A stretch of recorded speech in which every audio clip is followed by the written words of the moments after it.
સુરતમાં rain water harvesting કાર્યક્રમનું આયોજન કરવામાં આવ્યું છે। કેન્દ્રીય મંત્રી સી.આર. પાટીલની આગેવાનીમાં આ કાર્યક્રમ યોજાઈ રહ્યો છે। રેઇન વોટર હાર્વેસ્ટિંગ કાર્યક્રમનું આયોજન થયું છે। લોકોને પાણી બચાવવા કેન્દ્રીય જળશક્તિ મંત્રી સી.આર. પાટીલ અપીલ કરી રહ્યા છે। તેમણે કહ્યું, પ્રધાનમંત્રી મોદીએ પણ કહ્યું છે, જળ છે તો જીવન છે। ગામનું પાણી ગામમાં રહે તેવા પ્રયાસો કરવા જોઈએ। વરસાદનું પાણી જમીનમાં ઉતરશે તો ફાયદો થશે।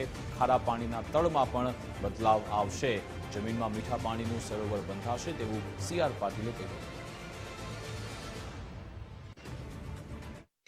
જો આપણે ખેતર સુધી પાણી પહોંચાડવું હોય તો જળ સંચય ખૂબ મોટી અસરકારક આ વ્યવસ્થા છે।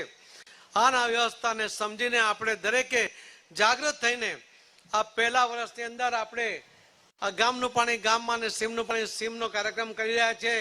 આવતા વર્ષે આપણે દરેક ઘરનું પાણી પણ જમીનમાં ઉતારવા માટેના સંકલ્પ સાથે આપણે જ્યારે આગળ વધી રહ્યા છે ત્યારે આજે આ ગામની અંદર લગભગ 36 જેટલા બોર થયા છે અને આ પાણી જમીનમાં ઉતરશે। આ વિસ્તારનું જે ખારું પાણી છે એમાં આ પાણી ઉતરવાના કારણે જે ભોગ જે નિયમ છે પાણીનો એની અંદર ખારું પાણી સાઈડમાં જશે અને મીઠું પાણી ઉપર રહેશે। તમે જ્યારે બોર કરીને પાણી કાઢવા જશો તો તમારા કૂવામાં કે બોરમાં મીઠું પાણી બહાર આવશે અને એટલા જ માટે જેટલું પણ મીઠું પાણી તમે ઉતારતા જશો એટલું ખારું પાણી પાછળ ધકેલાશે અને તમારું જમીનની અંદરનું સરોવર એ તમારો મીઠા પાણીથી થઈ જશે। એના કારણે જમીનમાં પણ ખૂબ મોટો ફરક આવવાનો છે।